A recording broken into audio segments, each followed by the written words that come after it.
Hello and welcome here to Talk FCB and welcome back to the channel, guys. Hope you're all doing well right now, and coming up for you today is a really interesting video because, of course, given the fact that now at Barcelona we have new leadership, Laporta is back, big decisions lie ahead, and for that reason, today we're going to be discussing 5 high-profile names who, in my mind, are fighting for their future at the club right now. We're going to be looking at each individual case and dissecting who stays and who goes.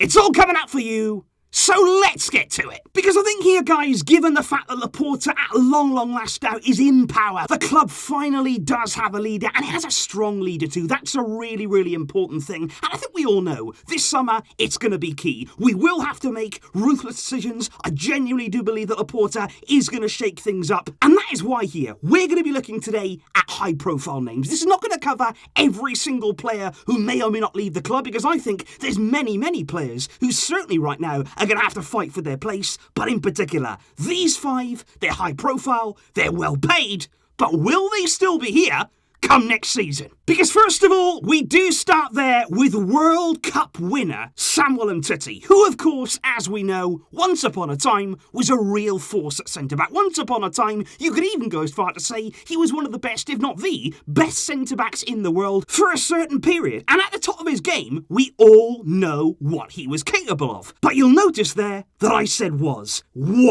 capable of, because right now, that is simply not the case anymore. We are yet to see Umtiti even come close to replicating the level that he once showed. And of course we know that it's not really down there to a bad attitude. It's not the fact that he doesn't want to get to those levels, but physically his body there, it simply hasn't been able to do it. He's been hampered there by injury problems that not only have affected his physical state, but also crucially his confidence on the field. And you can see that when he does step out onto the field. And I think the biggest indicator right now that Umtiti's future at the club is far from certain, and why in the summer there are going to be serious questions there about whether he's going to continue, because right now, technically, you'd say he was fit. You would say that right now Umtiti is available for selection, even though you never really know how fit he actually is. But I think it's very damning. When you look at the game there in midweek, away at PSG, a crucial Champions League game for us, you've got Piqué out, you've got Araujo out, Ronald Koeman there lining up with 3 centre-backs, and even despite all of that,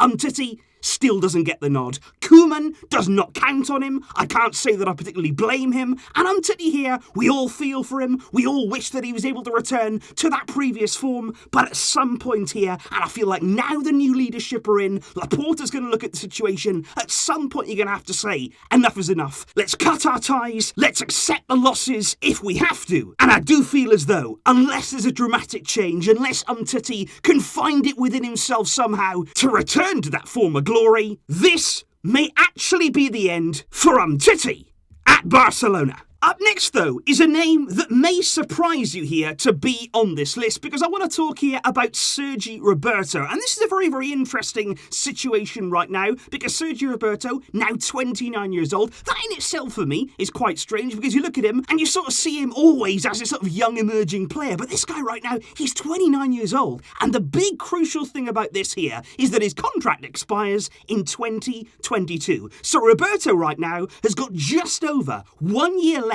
on his contract, and that's significant because as of right now, the new leadership there, they're going to have to make a big decision, because right now, any renewal, it's not been agreed. Roberto has not been offered a new deal. There's been no talk of a new deal. And of course, you look at it right now, we've got Serginho Dest. We're clearly planning there for the future at right back. Dest is improving with every single game. He's a young player who you'd imagine is only going to get better coming there for Roberto's place. And it's not only Dest either, because you also think there about Emerson. Somebody right now who is on loan at Real Betis. We do have the chance at the end of the season to bring him back for a fee there of around €6 million, and he's been brilliant again this season at Real Betis. So quite easily there, you could see Dest, you could see Emerson at the club. Where would that leave Sergio Roberto? And I would agree. Many people will say, you know what, he's a very good player to have in the squad. He can play anywhere. He's versatile. And I would agree with that. As a squad player, he is decent. He's a good addition there to the squad. He can certainly do a job. But he's not paid like a squad player. Right now, when you look at the wages, he is one of the top earners at the club. He earns there around 200,000 every single week.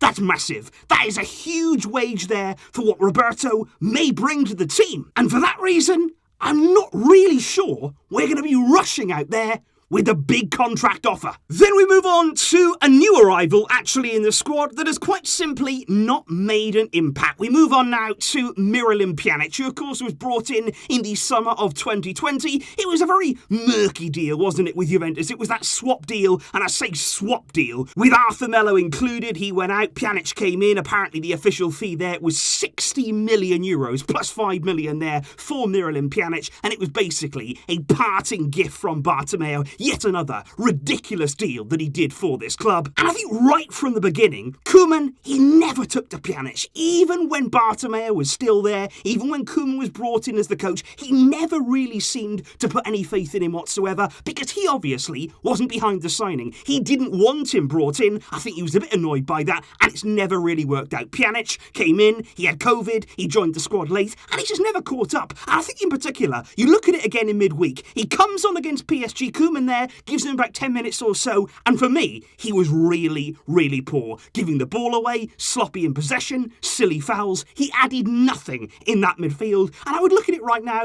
you look at the players who are really working hard in that midfield to get themselves some minutes, the likes of Riqui Puig, Pedri, of course, way ahead of Pjanic in the pecking order, and even Ilaix Moriba now, he's ahead of Pjanic too, and this is a player, let's not forget, who's in his 30s, and he's spoken out many, many times this season about his frustration, and that's what I think at the end of the season. The management, they're going to sit down, they're going to say, look, this is not working out for us, and also, it's not working out for you either. Pjanic is clearly not happy, Koeman doesn't trust in him, he's yet to make an impact, and I think for all parties, come the summer, Pjanic right now looks destined for the exit door. Then we move on to one of the biggest names in this list. It is, of course, you knew that it was coming, it's Philippe Coutinho. Somebody right now who, of course, is out injured, unfortunately, has been out for quite a significant amount of time with the problem that he picked up there earlier on in the season. And let's not forget here, we are talking about the most expensive signing in the history of our entire club, and it hasn't worked out. For the amount of money there, 160 million euros, it's just ridiculous. It is absolutely depressing there to look at those numbers and look at the return of what we've got there from Philippe Coutinho. And of course, some of that fee, it is still payable to Liverpool by the way there of the variables that were agreed upon his signing. And it's because of those variables, because there are bonuses that still do need to be paid in terms of appearances and stuff like that. That's why for me, I don't think we can keep Coutinho. I don't think we can afford to do it. I don't think particularly we want to do it right now. And I'd even go as far to say, when he comes back from injury towards the end of the season maybe, I'm still not sure he's going to play. Number one, I think it will be tough for him right now to be forcing his way into the team. And number two, like I say, we simply cannot afford it. The question would be, who exactly is going to buy him? He still has a contract until 2023. He turns 29 years old in June. But Laporta, if they need to free up that wage bill, if they need there to sort the finances out, these are the kind of players, these are the kind of deals that are going to be so difficult from the Bartomeu era to clean up.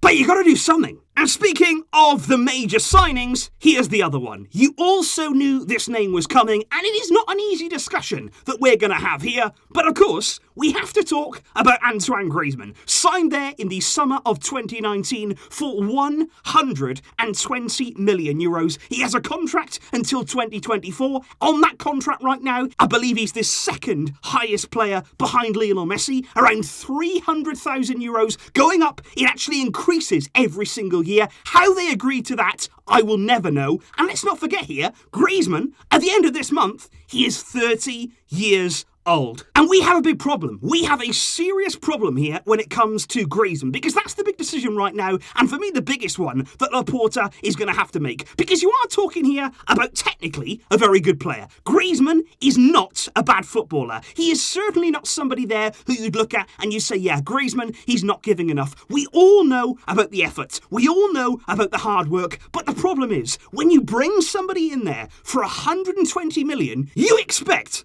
close to the best. You expect there to be a consistent match winner, and right now, Griezmann still hasn't found those levels of Atletico Madrid. He is still scoring nowhere near the amount of goals that we need. He's not contributing enough in front of goal. He's not a centre forward. We know that he doesn't want to play there. He wants to play in a similar area to Messi, and that simply isn't going to work right now. And that's what the question would be. Looking at him this summer, what do? Because if Laporta wants to bring in a big name, if he wants to make a big signing, a big statement, you would imagine Griezmann, as tough as it may be, as difficult as that conversation may be, he would probably have to go. To free up those wages, whether you'd get a transfer fee, again, where would Griezmann go? Who's going to sign him? Who can afford to sign him? Those are all the questions that would need answering. But once again, like we're going to say right the way through this summer, our finances are in distress. We need urgent action. And that's going to mean looking at what we've got and understanding who is replaceable. And it is tough, guys. I'm not saying here heading into the summer it's going to be easy. You look at each one of these 5 names here, and like you say, on paper, there's some good quality there. I'm not saying here that every single one of those players, they're bad players. Far, far from it. What I'm saying is, though, you want to take this club forward. You want to there sort out the finances. We have to. We simply have to reduce that wage bill. Now, a number of other players this summer are also going to leave. You're going to have fringe players leaving. We're going to see B players promoted, all of that stuff, but you do feel as though some of these players are going to have to go. We will have to make those big calls, and of course what I want to know now, from you guys, what would you do? How many of these players would you be open to leaving in the summer? What sort of fee, if any, would you be looking to get for each of them? Let me know all those thoughts down below. These are the conversations that Laporta, his sporting management team,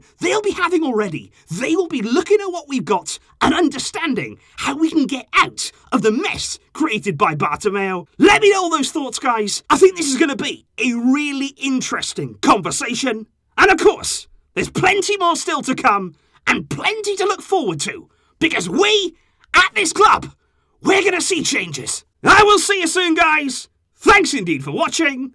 But until next time, as always, Visca El Barça.